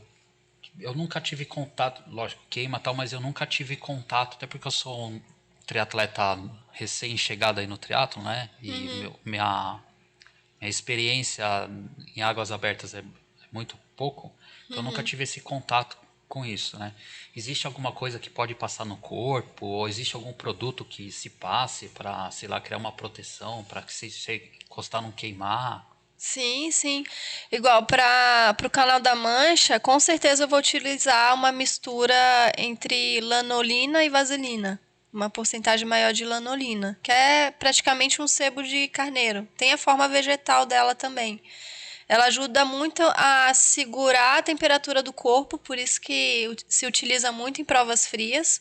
Mas também como a vaselina, né? Ela é algo bem escorregadio, então ela ajuda também nessa questão da água viva. Claro que se pegar, você vai sentir um pouquinho, mas comparando a sem nenhuma camada de gordura, que a lanolina é uma gordura, é melhor, sabe? Então isso pode ajudar também. Mas caso apareça, aí tem que ir mesmo. Eu acho que o importante é não se desesperar e para não hiperventilar, né? Às vezes quando a gente fica com medo ou em alguma situação assim de perigo, a gente costuma hiperventilar e entra o pânico. Não é legal, né? Então é manter a calma. Tá, você sabe quantas brasileiras já fizeram essa travessia? Mulheres? Acho que era. Nossa, eu sei de duas. Eu não sei nem se brasileiras, mas eu tinha visto algum número de 30 e poucas. Sabe, No Nick? total são 30, né? Dá um Google aí. Porque, putz, cara, deve ter muito não, hein? Sim, sim. Mas ela tá com seu nomezinho lá, hein? Nossa, vai ser um A gente tem que sonho. fazer uma festa, meu. Sim. Que não seja na água, hein? Exato. Meu sonho é estar lá entre a lista que completaram, sim, com É, certeza. outro dia eu fui fazer, você comentou do Swing Store, eu tava fazendo uma prova do X-Terra, e aí o Harry, Uhum. eu encontrei ele lá, né? Não o conhecia pessoalmente. Aí ele foi lá no. Primeiro ele foi lá no stand lá da Dynami, e aí começou a perguntar dos vinhos, tal, tudo, né? Eu comecei a explicar, e aí falei do podcast, e aí ele falou, pô, você podia me chamar um dia pro seu podcast. Eu falei, é mesmo, pô, com o maior prazer. O que a gente vai conversar? Ele falou, cara, eu fiz a travessia do Canal da Mancha. Eu falei, puta, cara, sério? Não, eu fiz, tal, não sei o quê. E aí no dia da prova, ele tava com a toquinha Da travessia, da né? travessia do Canal da Mancha, Sim. E aí, pô, conversando com ele, assim, sabe? Eu vi assim, ele falava do Canal da Mancha, brilhava o olho, sabe? Assim, tipo, orgulho que eu fiz, né, cara? Porque, puta, deve Sim. ser o máximo, né? É a prova, é o desafio pra galera da natação, né? Pra vocês que respiram aí a natação. É a prova mais importante desse mundo da natação? Eu acho que é a prova mais famosa, sabe? Em questão de desafio, né? Não é à toa que falam que é o Everest da natação. Mas, por exemplo, como existe. Qual o nome mesmo daquela sequência de maratonas de corrida? Ah, tem Boston, Chicago, as majors. As majors. Tem uma major de ultramaratona aquática que se chama Ocean Seven, que o Canal da Mancha também está dentro delas. E são as provas mais desafiadoras. Que louco, tá. E tem uma brasileira, que inclusive é uma atleta nossa, que ela já fez 4 ou 5 dessas Você chama ela provas. pra gente conversar aqui no podcast. É sensacional, você tem que conhecer ela. Alessandra Cima. Ela acabou de fazer, mês passado, o Canal de Catalina, que é da Ilha da Catalina até Los Angeles. Ela já fez Canal da Mancha, ela fez o Canal do Norte, que eu acho que é o mais difícil, até mais difícil que o Canal da Mancha. Que ela nadou em água de 13 graus, caravela, assim, é punk. Põe ela em contato com a gente. Então. Sim, sim. E ela, se eu não me engano, falta o canal de Tsugaru, que é no Japão. E não sei se Gibraltar, que ela falta terminar, se eu não me engano. Faltam poucas aí para ela finalizar esses Seven Oceans aí. Passado o Canal da Mancha, qual que é o próximo desafio que você vê aí? Você vai nessa linha aí dos... Então, Então, ela já até olha ela por Nick. Então, eu, assim, pra mim, antes eu pensei assim, o Canal da Mancha tá bom, né? Eu acho que eu vou estar satisfeita com o que eu realizei com o esporte. Aí a gente começa a pensar, poxa, fazer alguma prova desses Seven Oceans vai ser legal, né? Mas eu tive uma proposta com o Nick, que foi muito engraçado, que a gente conversou desse sonho do Canal da Mancha, e eu cheguei e falei pra ele bem assim, eu falei, eu só vou fazer antes de ter filho, eu não vou fazer depois. Ele ficou desesperado, porque por ele teria filho nesse exato momento, né? Não é à toa que ele conseguiu a janela super rápido. Foi lá, foi atrás e conseguiu. Exato, ele falou, não, eu cheguei assim, um dia eu falei, não, vou fazer em 2025 para pegar uma janela boa. Não, consegui 2024 para você. Slot 1 em agosto, melhor época, mas 2024, 2025 não. Não vai rolar. Então aí tem que ter uma conversa aí antes. Mas eu tenho vontade, sim, com certeza, de fazer outras coisas. Outra coisa, acho que você até comentou, tem um tempo máximo de você... Quantas horas máximas são permitido você fazer a travessia? Tem esse limite? Eu acho que tem, Corte? tem que ter. Se eu não me engano, é entre 16 e 18 horas, mas eu não tenho certeza. Mais ou menos isso. E o número de paradas, tem algum limite? Você pode parar, sei lá, 10 vezes para você pegar coisa no barco. À vontade, pode ser à vontade. Vai dar a estratégia de cada atleta. Que bacana, meu. Tenho certeza que vai dar tudo certo. Amém. Não, vai. A gente vai se preparar para isso. Não, você voa, meu. E a gente vai comemorar pra caramba essa sua conquista aí, desse seu sonho que, pô, não é pra qualquer um, né, cara? Não é pra qualquer um. Quando que você viu... Hoje você tá aí na ativa, né, trabalhando e tal. Quando que você viu que esse esporte poderia virar uma profissão e você se entregar aí, ensinar outras pessoas, dar sequência aí, né? Sim, foi muito louco, acho que pouca gente sabe, mas eu iniciei, minha primeira faculdade foi em tecnologia em petróleo e gás, então não tinha nada a ver, eu não pensava em fazer educação física quando eu terminei o ensino médio. Aí eu finalizei, entrei na engenharia química, mas aí eu conheci o Nick e foi bem nesse período que eu até fiz a minha primeira ultramaratona aquática, que eu estava um período bem difícil por conta do meu pai, na minha mãe também, que ela estava internada na UTI. Foi bem na semana da minha primeira ultramaratona aquática e o meu relacionamento foi tão importante para mim entre eu e minha técnica, que assim, eu falo que ela não foi minha técnica, ela foi uma mãe, uma amiga, foi tudo, sabe? E se não fosse por ela, eu acho que eu não suportaria o caminhar dessa jornada aí que aconteceu. Que ela me deu todo o suporte real, sabe? Aí eu pensei assim, poxa, eu quero ser uma pessoa assim para outras pessoas. E eu tava sentindo que eu não via que eu ia ser alguém assim no momento que eu estava procurando um estágio já na engenharia química e eu senti essa falta. Eu conversei muito com o Nick sobre isso. Eu falei, poxa, não me encontro na no curso que eu estou. Eu adorava a faculdade, mas realmente eu não me via trabalhando, não me via fazendo a diferença para outras pessoas. E até a gente conversou, eu falei, poxa, por que você não faz educação física? Aí eu falei, foi um estalo na minha vida, sabe? Outra virada de chave aí. Por conta da minha técnica. Porque eu falei, poxa, eu quero ser igual a ela, sabe? Fazer diferença na vida igual ela fez pra mim. Como os meus outros técnicos também. Eu sempre tive um excelente relacionamento. O Júnior, a Fernanda, o Samir. Então, eu acho que essa profissão é maravilhosa. E hoje eu não me arrependo em nenhum momento. Na época, assim, faltava 1 ano e meio para finalizar a engenharia química. Minha mãe achou louca. Falou, pelo amor de Deus, termina essa faculdade, depois você faz. Eu cheguei a um ponto que não, eu preciso mudar. E deu super certo, eu não me arrependo, viu, Ilan? Assim, foi a melhor decisão da minha São nas vida. decisões difíceis que a gente cresce, né? Sim, sim, total, total.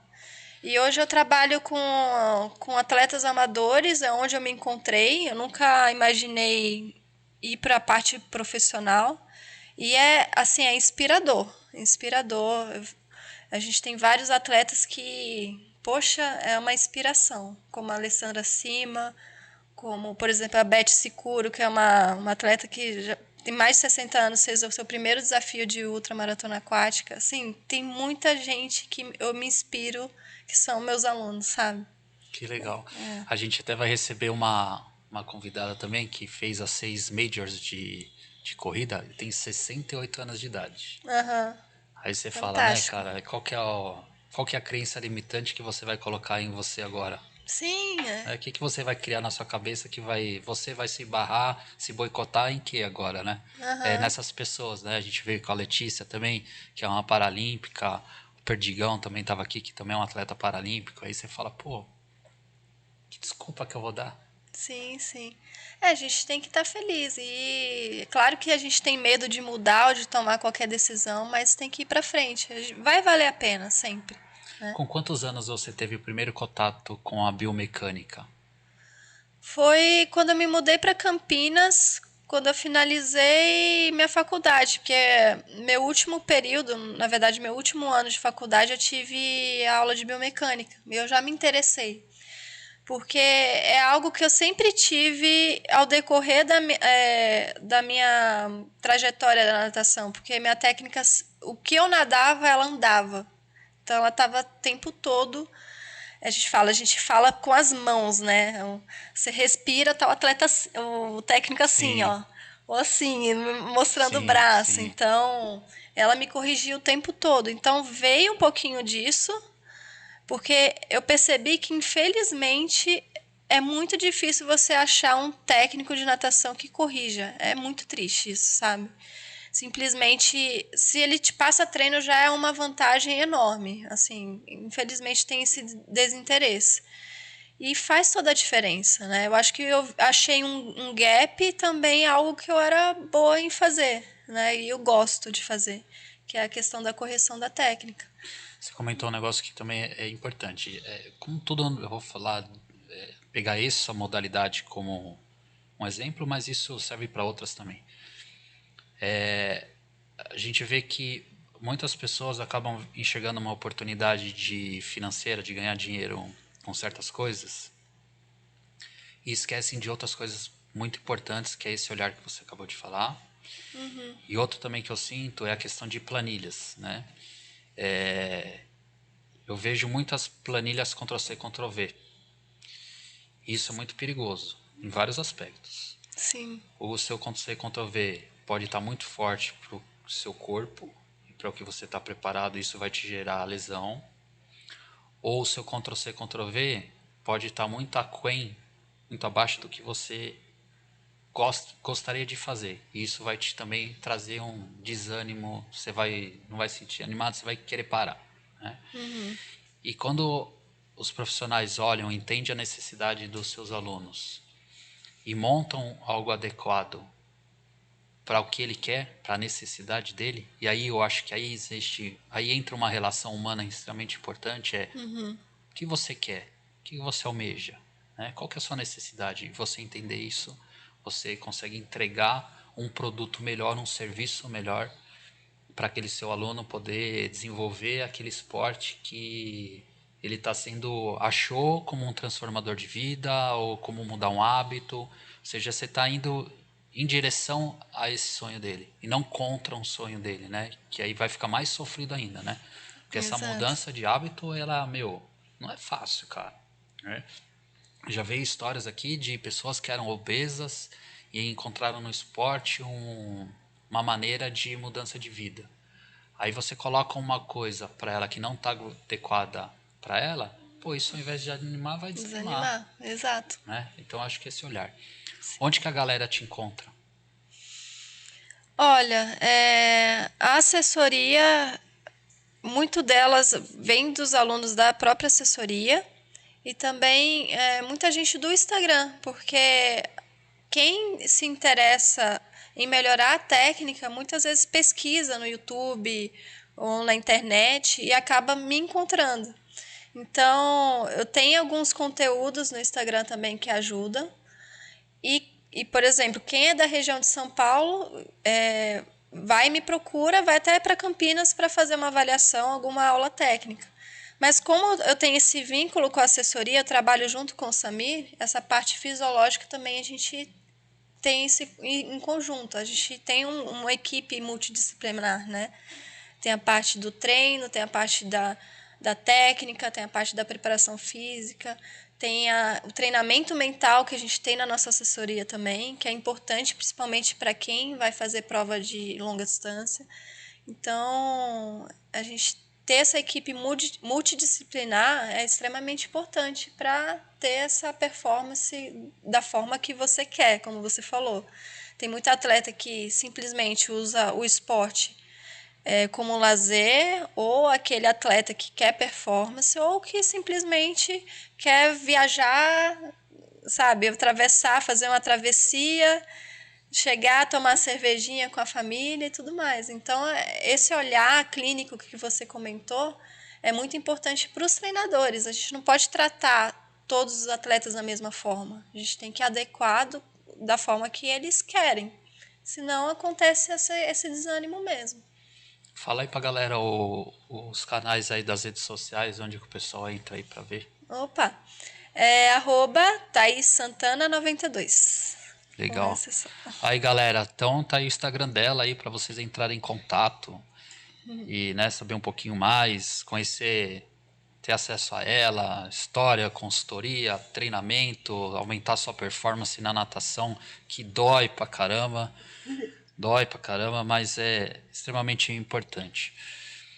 Tá, no mundo da natação, se você olhar lá para os seus 5 anos de idade, quando você começou a nadar, e olhar o hoje, essa transformação de tecnologia, teve alguma que foi mais impactante, que hoje vem crescendo, tem espaço para mais tecnologias? Como que você vê esse mercado de produtos, de vestimenta, enfim, óculos, touca? Sim. Nesse mundo da natação, o que é que evoluiu, o que é que precisa ainda evoluir, que você sente necessidade? Nossa, mudou muito.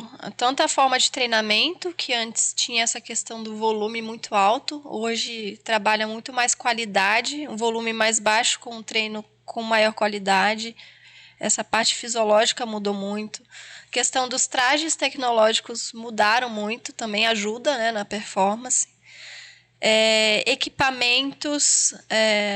Antes não tinha o paraquedas que a gente usa hoje. Antes a gente amarrava um balde de cloro na cintura e ia, né? Coisa horrorosa, gente. Pelo amor de Deus, né? Aí, vambora, né? E era assim, mas era a forma que a gente trabalhava a força antigamente. E hoje tá mais, a gente fala, mais Nutella, mas muito mais saudável, né? Para o nosso corpo, para trabalhar essa carga. Então, equipamentos também que auxiliam no ganho de performance, e principalmente no alto rendimento. A gente, igual, por exemplo, até a Swim House tem um equipamento muito utilizado para esse público, que é tipo um power rack, onde está próximo à borda, onde você amarra na cintura do atleta e você coloca a carga que você quiser para fazer um trabalho de força na água específico. Nos Que Estados legal. Unidos se utiliza Ele muito. vai na borda. Aí você vai nadando, você consegue nadar até 25 metros carregando essa carga. E é como se fosse um aparelho de musculação, sabe? Só que Como chama? Power Hack. Vou O pesquisar. da Swim House é Powerhouse. É bem interessante, viu? É bem interessante, mas é muito utilizado para nadador de piscina. E, assim, a referência que a gente tem de natação hoje é os Estados Unidos. E lá tem dois por raia. Então, eles utilizam isso há muito, muito tempo. Também tem o XPA, que é uma plancha de simulação de natação, que é fora da água, onde você consegue simular a braçada fora da água, onde você Foi o consegue... que vocês estavam lá na casa do Monutri, não é? É aquele lá? Exato, Puta, achei exato. muito legal, cara, aquilo lá. Porque é bom que você trabalha a força específica do movimento e Não, e também... você consegue enxergar, né? É, Tipo, né, o exato. ângulo do braço, onde tá fazendo força. Muito. E pro atleta fica muito mais fácil ele visualizar o movimento correto do que na água. Na água você precisa boiar, respirar. Se você não tá sem snorkel ainda, já era, né? Então fica muito mais fácil pro atleta identificar o movimento correto e também trabalhar a força específica.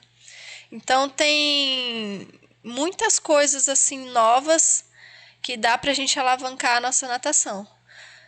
Eu imagino que, por exemplo, você pegar o segmento de óculos de natação, deve ter, Ixi. sim. Até, aproveitando até, o óculos que você vai fazer o Canal da Mancha, tem algum óculos específico? Ou que tipo de óculos que você vai usar? É um óculos que é diferente para piscina, para águas abertas? Acredito que, né, que tem uma diferença. Sim. Eu vejo só conforto para esse tipo de prova. Eu só aviso a questão do conforto. Mas, assim, por exemplo, se eu largar à noite, provavelmente eu vou usar um óculos com lente mais clara. E eu acho que é possível trocar o óculos, desde que eu não tenha contato físico com outra pessoa. Aí usa uma lente espelhada. Mas é mais visando o conforto mesmo. Mas pensando em piscina e alto rendimento, existe também óculos que, sei lá, diminui o arrasto do rosto, sabe? É muito louco isso. Até Até nisso. aproveitando nisso aí, até voltando agora, veio outra pergunta do Canal da Mancha.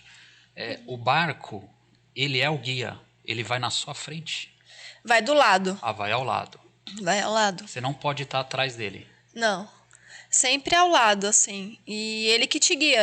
Normalmente, nesses formatos de desafio, o atleta nem navega, porque quem navega é o barco. Então, você fica só olhando para o barco mesmo. É diferente. Tá, e aí você comentou dos equipamentos, tudo. Uma preocupação que também a galera vem levantando é em relação aos equipamentos inadequados para as pessoas, e em específico o palmar. Tem vários tamanhos de palmar, né? E às vezes a gente vê tipo uma pessoa que não tem não conhece, não sabe nadar, tá começando agora e vê aquele monte de equipamento, põe na mão e sai dando braçada na piscina igual uns loucos, né? Sim. Qual que é o risco de um equipamento desse, por exemplo, um palmar, ou do tamanho errado, para uma pessoa que está começando agora? Quais são os riscos que ela tem? O risco é de você se machucar.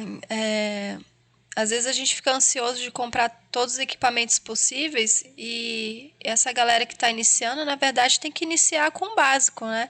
Começar sem usar tanto equipamento assim, focar na técnica. Quando a técnica estiver melhor, aí que a gente utiliza o material. Porque se a gente faz um movimento incorreto e usa um palmar grande, por exemplo, vai se machucar, não tem jeito, né? Então, eu gosto sempre de trabalhar com menos para mais, sabe? trabalhar a técnica. Ele tá com uma técnica mais legal, aí começa com o palmar P, que já é uma carga, né, a mais do que a sua mão. Eu gosto de trabalhar até um M, porque o palmar G eu acho que sobrecarrega muito. Para você sustentar a força para se deslocar para frente, você tem que ter uma boa técnica. E normalmente quem usa palmar G não consegue, faz aquela abraçada puxando com o cotovelo, não adianta Vai nada. destruir ombro. Exato, exato. Então, eu acho que a gente tem que focar sem material, sabe? No cru mesmo. Porque, querendo ou não, a gente nada sem material em provas, né? A gente tem que ser bom nadando sem material. E material nivela de baixo para cima. Faz muito mais diferença para quem não sabe usar um pé de pato, por exemplo, e nadar super rápido do que uma pessoa que tem uma boa técnica, por exemplo, né? Então, a gente tem que focar no 100. Claro que esses materiais ajudam. O pé de pato é um facilitador, por exemplo. Então, ele pode ser utilizado também para ajudar o atleta a ter mais conforto e focar mais na técnica, mas sempre tendo esse cuidado para não machucar. Você comentou da Swim House, ela vende, hoje comercializa esses produtos? A gente comercializa palmar, prancha, flutuador. Onde que a pessoa encontra? Site? No site da Swim House mesmo, Como que é? swimhouse.com.br. swimhouse.com.br. Aí tem todos esses produtos lá, entrega Brasil inteiro. Sim, sim, super. Aí, galera, mais um canal aí para vocês procurarem um produto de qualidade. Eu tive a oportunidade de ver lá na Casa do Mundo Tri, quando eles estavam lá com a gente também expondo. E super legal aí para vocês, né? Inclusive a gente trouxe um presente aí para você. Opa, manda! Posso entregar? Opa, pra já! Tá bom. Espero que você goste. Com certeza. Olha aí, ó, Swim House. Tem uma que é novidade que nem tá no site ainda, que é essa touca. É? Touca dourada, hein? Ó, aumentou a responsa em produção. Já vou ter um treino. A gente tá gravando, hoje é quarta? Não, hoje é quinta? Que dia que é hoje, meu? Hoje é quinta. Hoje é quinta. A gente tá numa vida tão louca, cara, que eu não sei nem que dia da semana é. Outro dia o nutricionista me perguntou assim, eu mudei, né, de nutricionista. Aí ele perguntou assim pra mim, cara, você lembra, sabe me falar na última semana que você comeu? Eu falei, cara, eu não lembro nem de ontem. Você vai falar pra mim da última semana. Nossa, É impossível, né? Ó, galera. Vai ficar chique, hein? Depois eu vou tirar uma foto quando eu nadar e marco vocês lá no Instagram. Tem mais uma sacola aqui. Cheio de presente. Olha, ó, só de falar de Palmar, ó. Aproveitando o gancho. Palmar, ó. Ô, louco, personalizado. Eu coloquei o tamanho M, que é o ideal. Nem é grande, Ilan nem tão Pacheco, pequeno. ó. Personalizado.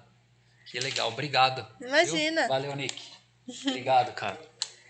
E é uma dica já, aproveitando, gente. Palmar, utilize só a tira do dedo, evita utilizar no punho.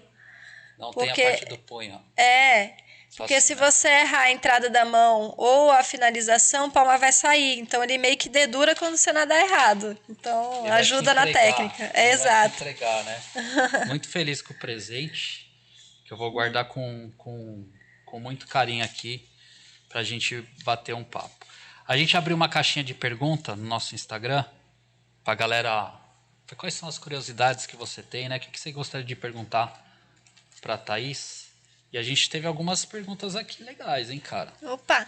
Carolzinha Bilato, essa aqui tá em todas, cara. Eu adoro ela, ela participa, ela gosta. Sou fãzona dela. Eu também. Adoro. Puta, ela veio aqui gravar com a gente também, né? Puta, que história.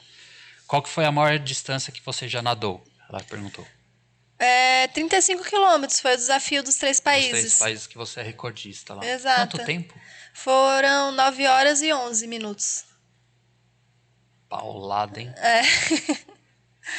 Paulada. Bastante. Rodrigão.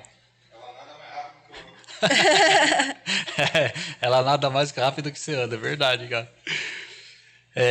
Outra pergunta, qual que será o maior desafio que você espera enfrentar na travessia? Eu acho que o maior desafio para mim vai ser o frio, porque a questão da metragem, do mar ser mais mexido, água viva. Eu já passei por isso, então eu sei que eu vou treinar e vou estar preparada para nadar 8, 10, 14, enfim.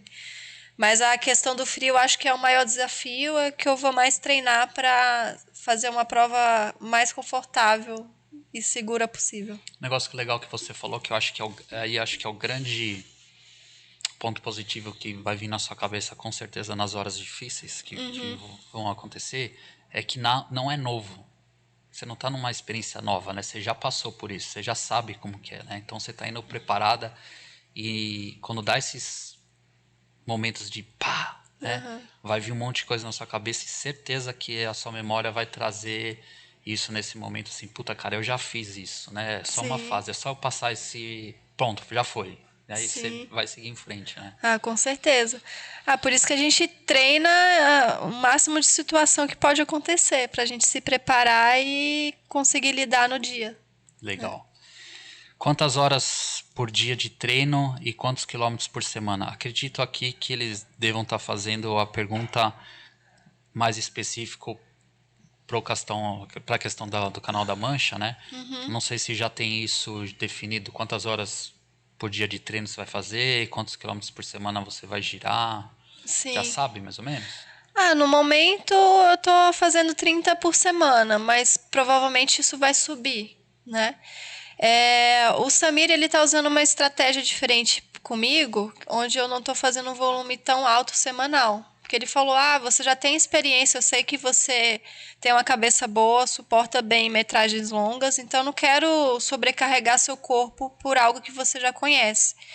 Então, a gente está trabalhando mais um treinamento com uma qualidade melhor. Não é à toa que, assim, eu tô sentindo que eu tô fazendo os melhores treinos até da vida, assim, com uma qualidade muito boa.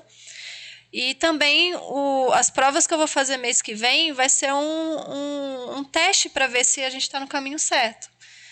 Então, eu acredito que não vai mudar muito disso, né? Mas provavelmente no ano que vem o volume vai aumentar um pouquinho, mas nada tão grande igual eu já treinei um dia com volume alto, igual a gente conversou com 100 quilômetros na semana. Na semana.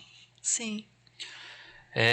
Como que você faz o trabalho de aclimatização para a prova? Isso aqui foi uma pergunta do Jorge, cara. É um cara que também vem aqui no nosso podcast. Recentemente ele fez aí o Ultraman, cara. Nossa, Sei lá sensacional. quantas horas deu aí. 3 dias de prova, né?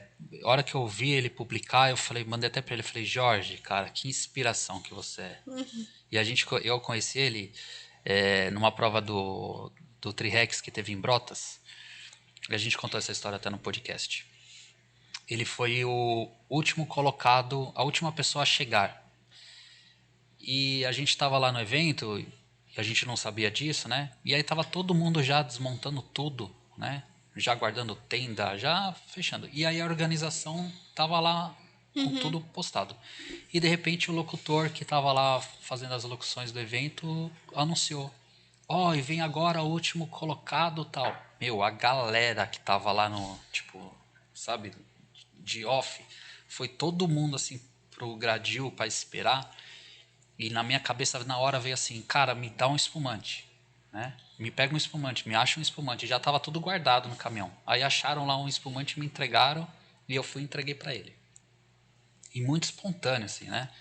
E nem Aham, tava, apareceu o nome do espumante, era mais para entregar, de falar, cara... aham. E aí, Comemore, e né? foi o único que recebeu nenhum, a gente não tinha isso acordado, né? Com a organização, nada, foi muito espontâneo.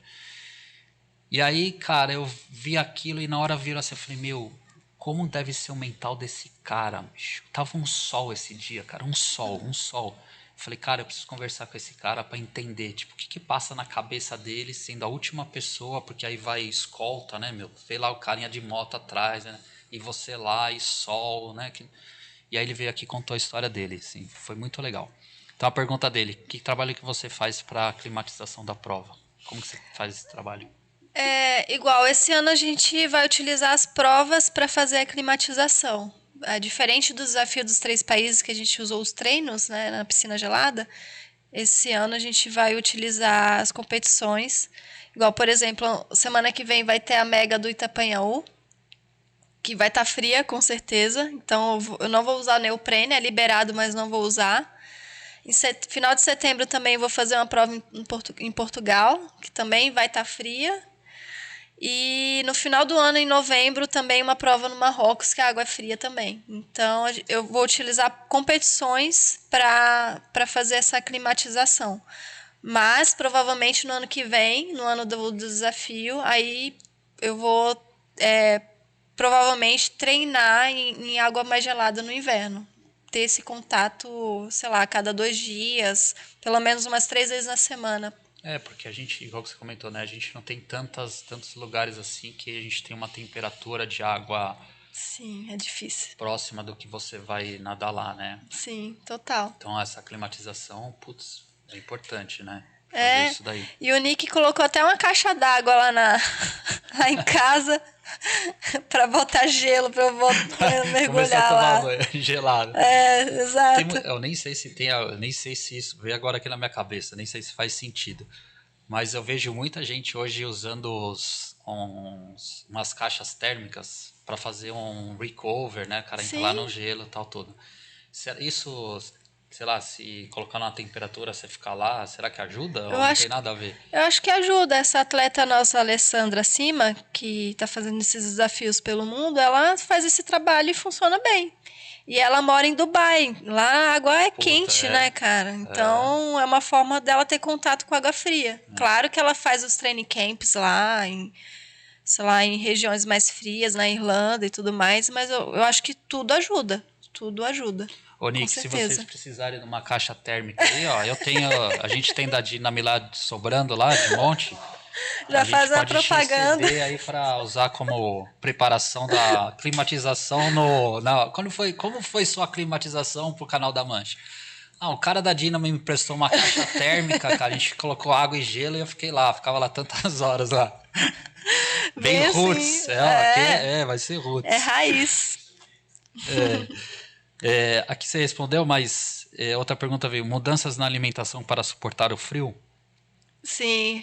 O que eu falei, aumentar a quantidade, provavelmente próximo ao desafio, aí, infelizmente ou felizmente, coisas mais gordurosas para ganhar a massa adiposa aí. Tem um percentual de gordura corporal mínima também para suportar o frio? Não mínima, mas é bom, é o que eu falei, entre 28%. Isso é muito pessoal, né? Talvez eu precise de um percentual mais alto ou mais baixo, isso eu vou sentir nas provas mais frias. Você suporta bem o frio, tá? Você é uma pessoa que o gelado da água te incomoda? Eu suporto, mas eu preciso ter a vivência, eu não posso ficar muito tempo sem treinar em água fria. Igual o Nick, ele tem muita facilidade. Dá até raiva, ele entra na piscina fria assim, como se tivesse 30 graus, sabe? Tranquilo, pode vir. Aí você eu entro fazendo escândalo, sabe? Que gelo, sabe? Quais as regras para valer a travessia? Aqui acho que talvez estaria assim, o que não pode fazer, né? Sim. A regra para você completar é você sair de Dover e chegar a algum ponto da França. O ponto mais curto é em Calais, mas é difícil chegar lá, né? Por conta da correnteza. Não sei se muita gente conhece, mas a maioria dos atletas faz um percurso de S, não em linha reta, devido à maré, né? Então, quanto menos oscilar esse S, melhor. Então, em questão de regras é isso, você suportar bem o frio, porque se você tiver qualquer sinal de hipotermia que pode ter um perigo da sua saúde, o árbitro vai te retirar da prova.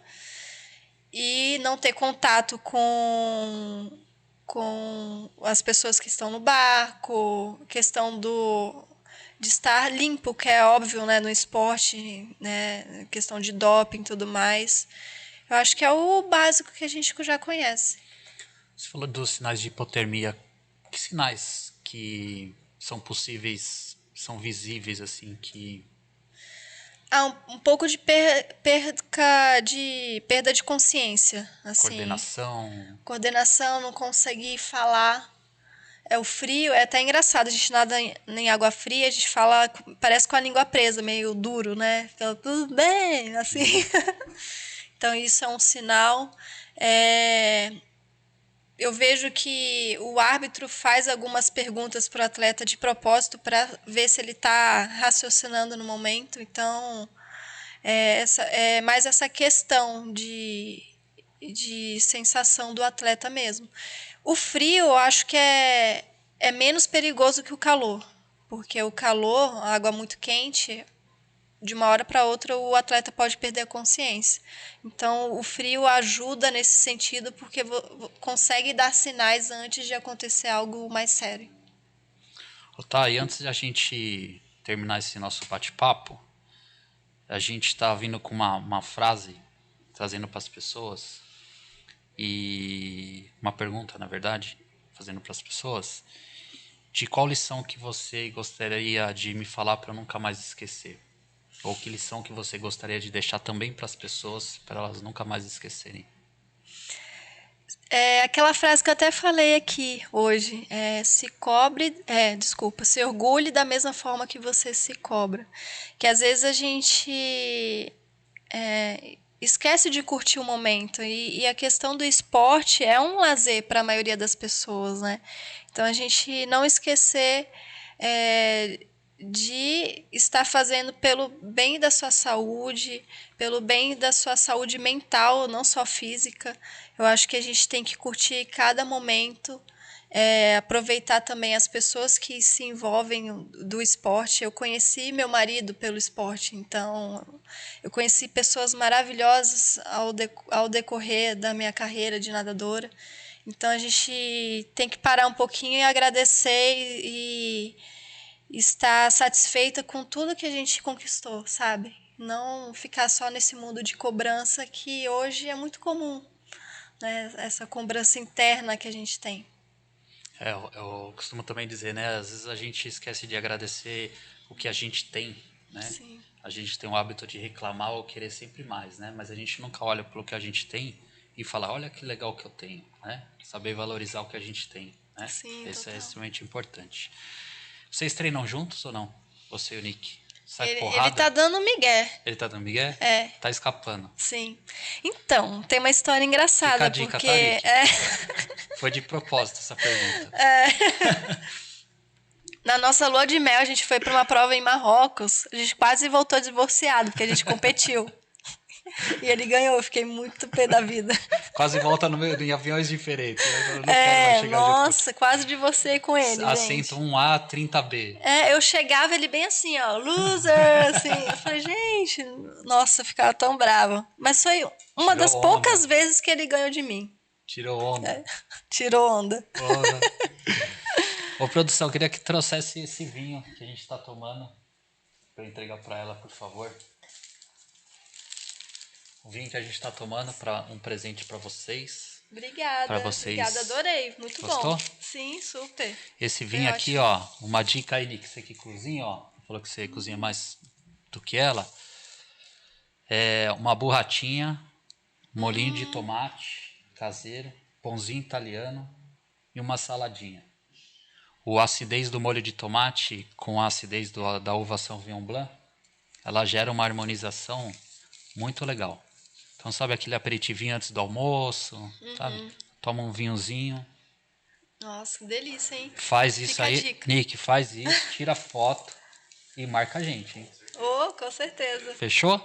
Sim. Então, galera, antes de encerrar aqui, queria lembrar novamente para todo mundo ir lá no Instagram da Dyname, ir lá no Instagram da Tutubike. Nós vamos fazer um sorteio desse capacete da Bontrager aqui.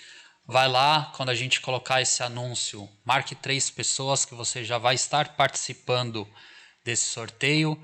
A Tutubike é uma loja que tem tudo que vocês vão encontrar lá de bicicleta, jersey, bermuda, mountain bike, sapatilhas, câmeras, pneus, assistência técnica. O cabeça que fica lá é o cara que inclusive mexe nas minhas bikes aí que eu sempre publico, vocês veem. Beleza? Obrigado por você ter vindo. Imagina, eu que agradeço. Uma fera que vai fazer a travessia do Canal da Mancha. Obrigado, galera. Até o próximo.